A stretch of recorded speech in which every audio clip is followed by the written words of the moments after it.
Hello dear all, welcome to Sunday Education Academy. I am Santosh Wagh. In this video, we will see question number 2 of exercise 6.2 chapter Lines and Angles class 9th mathematics. So let's start our video. Now see the question number 2 for exercise 6.2. Question is given in figure 6.29, this figure. If AB parallel to CD, this line AB is parallel to this line CD and CD is parallel to EF. CD is parallel to EF and Y is to Z, this ratio, these angles are given, this Y angle, this Z angle is equal to 3:7.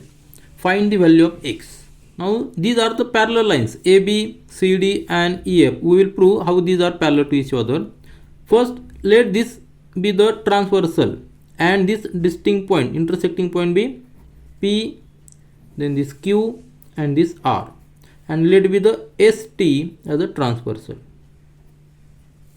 So initially it is given AB is parallel to CD, AB is parallel to CD and CD is parallel to EF.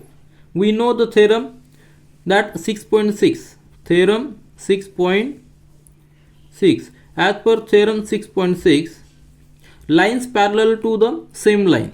अगर एक line दूसरे line को parallel है, अगर वही line तीसरे line को parallel है तो दूसरी लाइन और तीसरी लाइन पैरेलल होती है. ये थ्योरम 6.6 कहता है. सो इसका यूज करके हम लिख सकते हैं A B is parallel to C D and is parallel to E F. ये parallel line parallel to the same line, ये थ्योरम के हिसाब से हम ये लिख सकते हैं. तो इस हिसाब से क्या हुआ, x and y these are now supplementary angles because these are two parallel lines, and as per theorem 6.4 मैं यहाँ लिख रहा हूँ सभी थ्योरम, आप याद कीजिए या इंट्रोडक्शन वीडियो में मैंने पढ़ाया है, वापिस आप रिवीजन कीजिए. ये सब थ्योरम आपको याद होना चाहिए क्योंकि जब भी हम एग्जाम्पल सॉल्व करते हैं तो हमें इसका इस्तेमाल करना पड़ता है. तो एज पर theorem 6.4 supplementary angle, these are the supplementary angle. I will read this theorem 6.4. If a transversal intersect, so these transversal intersect two lines which are parallel. अगर दो parallel line को transversal intersect करती है, then each pair of interior angle on the same side, each pair of the interior angle on the same side of the transversal is supplementary to each other. Supplementary means क्या, उन दोनों का addition 180 degree होता है. तो X and Y these are the interior angles and on the same side, these are the interior angles on the same side. तो इस theorem के हिसाब से X plus Y must be equal to 180 degree because ये interior angle है और एक side में ही on the same side of transversal. तो ये सप्लीमेंट्री है तो x plus y is equal to 180 degree. Now one more theorem is there, theorem 6.2.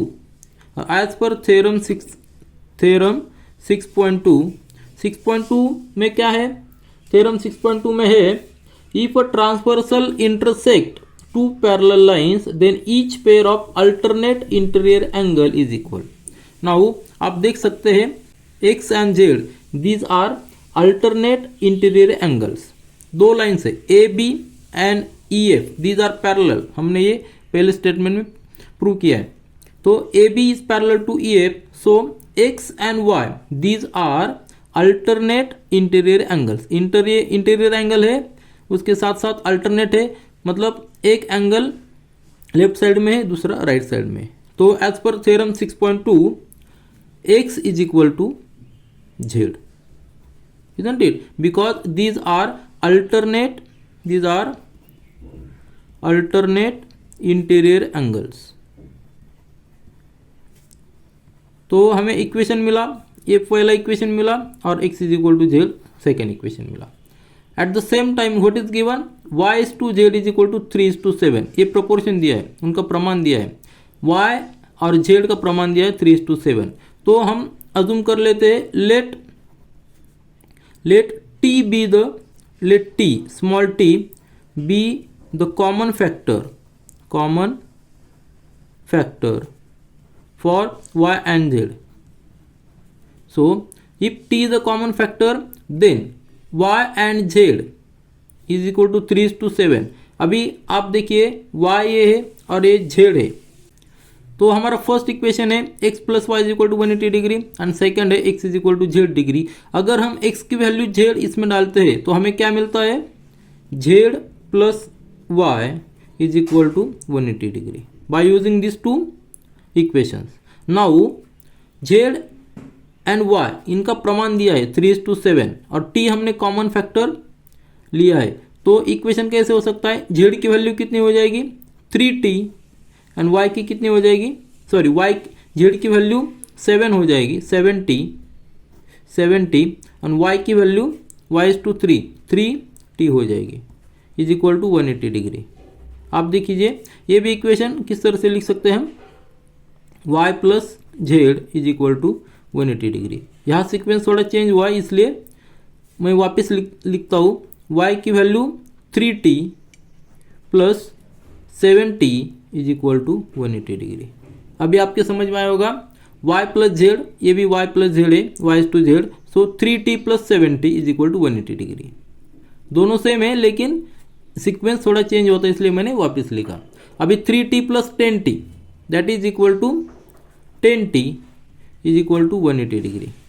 ये आपके समझ में आना चाहिए 3t क्यों लिया 7t क्यों लिया, क्योंकि यहाँ प्रोपोर्शन दिया है y इज टू जेड का प्रोपोर्शन दिया है, t हमने कॉमन फैक्टर लिया है दोनों के लिए, तो 3 times t plus 7 times t is equal to 180 degree, दोनों का एडिशन 180 डिग्री। तो हम t निकाल सकते हैं इससे, t आया 18 degree, 180 divided by 10 means 18 degree. अभी t की वैल्यू निकाली 18 डिग्री, तो हम कैलकुलेट कर सकते हैं y, इजंट इट, कैलकुलेट सकते हैं y is equal to 3t है, तो y निकला 3 into 18 that is 54 degree, y की वैल्यू निकाल आई 54 डिग्री। इसी तरह z is equal to 7t मतलब 7 इंटू 18 दैट इज 126, टेबल्स याद होने चाहिए 126, तो दोनों वैल्यू निकल आई y equal to 54 and z is equal to 126। तो हमें क्या निकालना है, find the value of x। Now x is equal to z from equation 2, so as x is equal to z and z we got 126, so x is equal to 126 degree. So इस तरह से हमने कौन से theorem, ये पहला वाला parallel line का थ्योरम यूज किया, देन सेकंड 6.4 थ्योरम जो सप्लीमेंट्री एंगल होते, at the same time we use theorem 6.2 where alternate interior angles which are x and z।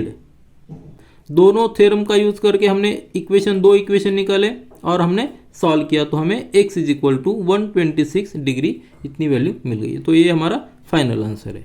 This is all for this video, thank you.